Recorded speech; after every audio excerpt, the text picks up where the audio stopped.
Dito na kami sa bahay. Nakalimutan ko nagpa-vlog ako. Ito ang binili namin, oh. Tcharan! Ay! Nahulog. Welding rod. Kasi, ayan, gagawa ng lalagyan ng ano doon. Ay, nakalimutan kong bumili pa ng pintura para dyan.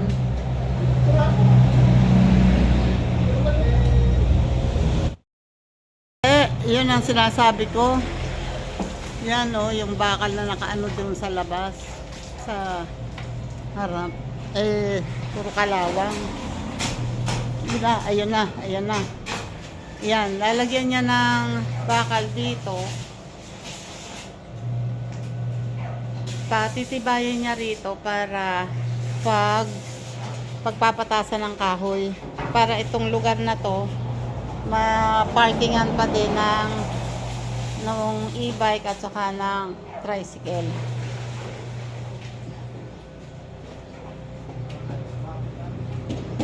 Yun ang kapatid ni tatay na bunso, si Mayo. Hindi na makatingin.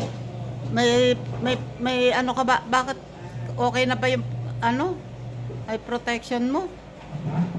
Wala kang ano sa mata? Napikit. Ayun, dinoble ang salamin.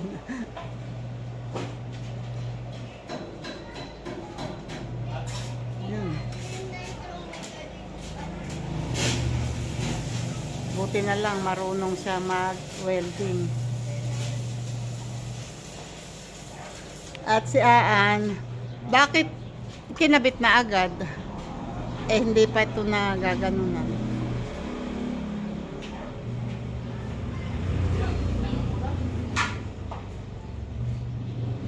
Lalagyan muna yung ilalim. Ayan ang bintana nila ay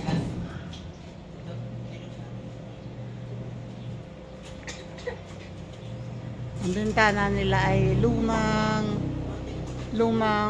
jealousy. At si Aan ay may pasalubong. Kaya yan sumama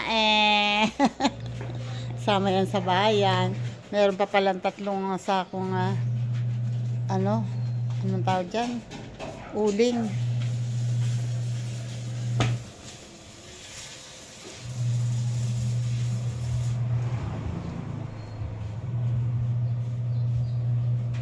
Si Ate Nori naman ay naglalaba. Andun. Sabi ko umusod dito at wala namang ay niya pala. Maggagawa pala rito. Di usod ulit siya doon.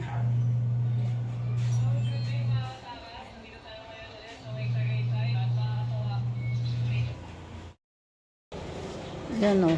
Lalagyan dito ng poste. Ispatan niya. Ididikit doon. Hindi ba maidikit doon sa taas ang ano? Teka nga, yung wala bang wait. Baka hindi ba kaya dito? Hindi abot hanggang dito? Hindi kaya? Para maidikit sana doon yung ano? Yung taas. Yan, okay na. Kaya nga, gusto ba naman din nila, itapat din tatali rory niya. Pagiging tibay niya, samantala pag nilalagin doon. Oo nga. Mas matibay. Sablay. Lagi yun sablay. Wala mong alam yung sa paggagawa ng ganyan.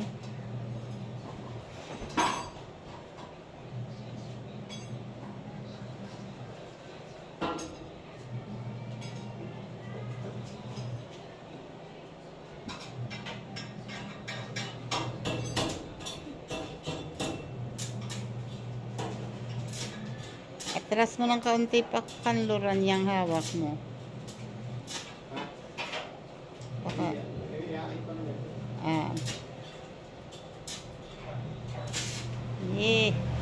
Eh.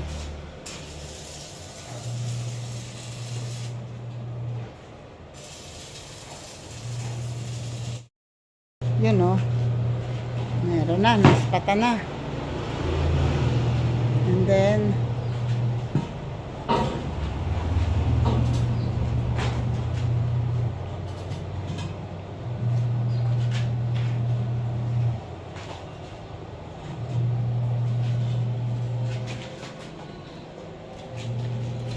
oh, hawakan ko. Hawakan ko to.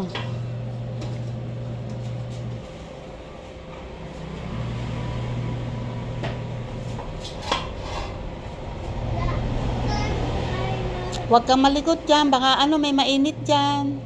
Baka mapasok. Opo, hayaan mo siya. Nabasag ba? Hayaan mo siya.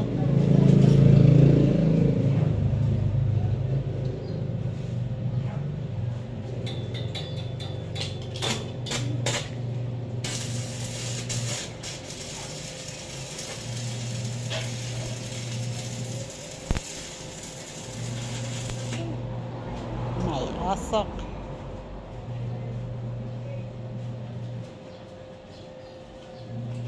Okay, okay. O ha? Tumayo na. Tumayo na.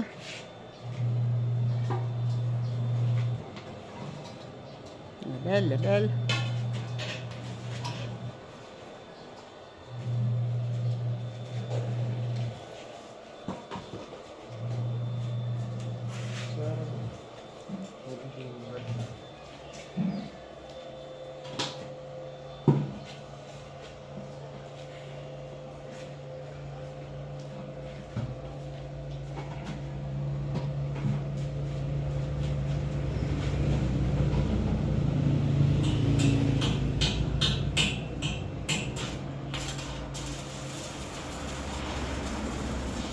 Kaya na, Nari, magkape ka muna doon.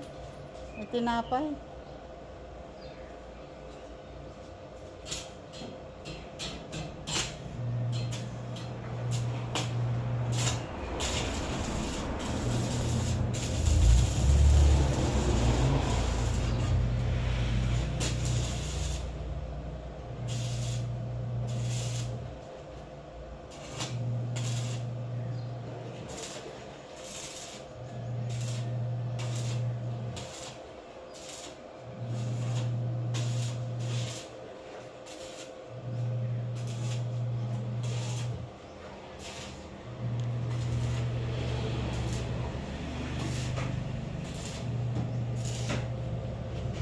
Sa mata, hindi ko yun matingnan. Ayan.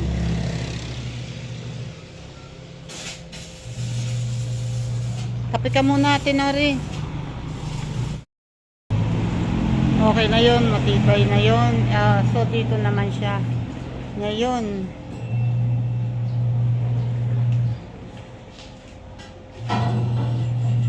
yan.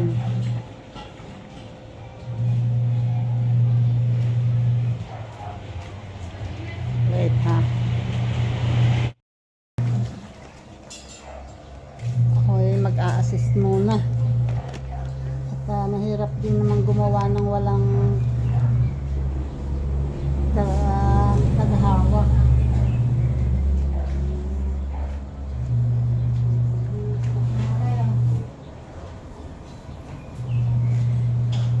Ate.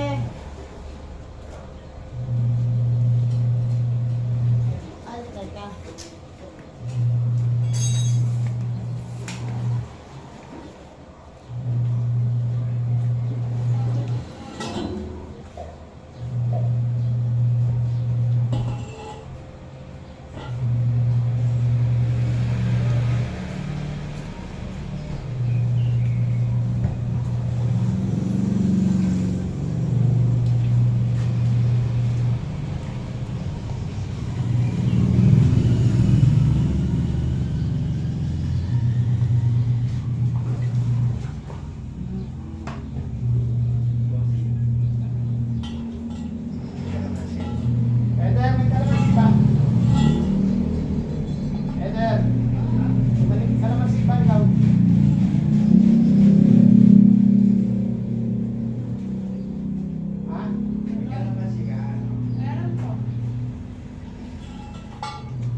Mayo, nagkakaporma na kahit nag-iisa. Meron ng patungan dito, second layer. And then, anong ilalagay mo dyan sa gitna? Wala. Walang bakal dyan, para dyan.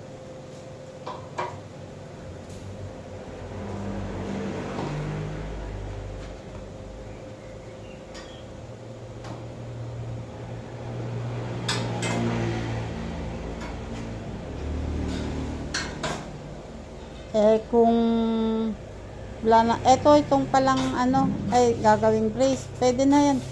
Labis na tong angle bar na yan. Yung angle bar na yan. May mga pang-brace na. Pang brace dyan sa, pati sa taas.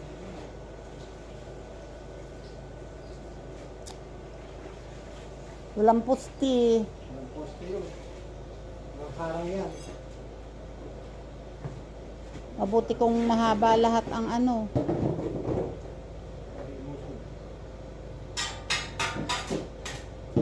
Mabuti kung mahaba lahat ang ipapatong dyan. Hindi mahulog dyan sa kabila. So, kulang ng poste. Buti sana kung merong sa pang angle bar na pang hindi ba pwedeng pang brace yung bakal na ganito, yung kabilya?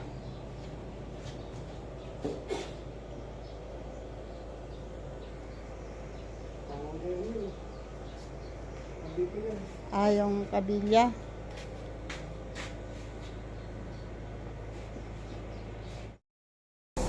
Ay, tapos na. Nakapaglaban na si Ate Nori. Andito sa loob, pakakain na kami. Tama na muna yat, kumain na muna. Ayos. Nagawa ng paraan. Kahit kulang ang bakal, wala nga dong patibay sa taas, pero hindi na naman siguro yan na bobo ka. Yun, nilagyan pa niya ng ganon. Yung bilog na yon, yung bakal para hindi bumitaw. And then, eto yung mga natira dito kina Eder ay ginawa niya ditong brace para hindi bumuka. Eto pa. So instead na ito ay lalagyan din ng brace, hindi na nilagyan kasi kulang nga sa bakal and ginamit doon. And isa pa, kung pagpapatasan ng ng kahoy, kung madami, hindi may lulusot lahat kung may brace, may harang dito. Kaya ganyan ang ginawa. Pero kulang talaga sa bakal dahil dapat doon ay meron din sa taas. Para buti na lang. Andin si Mayo. O ayan, marami ka pa. Umalis na. Ano to? Ito yung ayan, umalis na si Mayo. And eto na. So kailangan na lamang ay linisin to. At pwede nang hakutin yung mga kahoy na nandun sa labas. So mamaya na lang pagdating nila tatay. At kami naman na Tinori ay kakain. Hindi pa kami kumakain. Magandang hapon po. Ngayon po ay alas 4 na. Ayan, hindi na ako nakapag-vlog kanina kasi ako ay natulog. Ay, kumusta na? Ayan. Sila, ayan ang... Wow. Wait ha. Eto na Nandito na yung mga nakalagay doon sa labas na teka, tingnan ko nga. Naku, hindi na ito natabasan. Yan. Ups, wait. May music. Ang napakalakas nito. Naku. Kalakas-lakas magpatugtog Ayan. Dito na nilagay. Yang mga nakalagay doon na kahoy. Sinong katulong mong maghakot nito? Si Henry. Si Dwayne at si Henry. Tapos ito, galing Kinamayo. Galing to Kinamayo. Si ano kasi, yung kapatid niya ay maraming ganito, hindi naman daw nagagamit. Ibinigay dito. At linisin na lang daw. Sayang. Ito magagamit ito. Okay. So, ang ano pala lang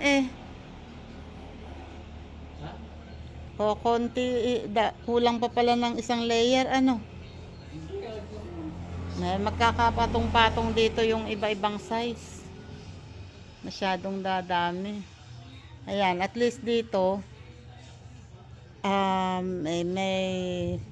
may imbakan nito, may paglalagyan nito, tapos meron pang garahe ng e-bike. Dito naman ang tricycle. Ito naman ay mga tambak yan dahil ginagawa pa tong kina ate yung dingding. Ayan hindi pa ito matagal na wala pang palitada, papalitadahan daw yan.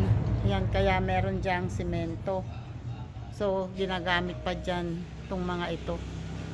And pag naalis to, ito ginawa nilang andamyo o yung apakan habang gumagawa dyan. Okay.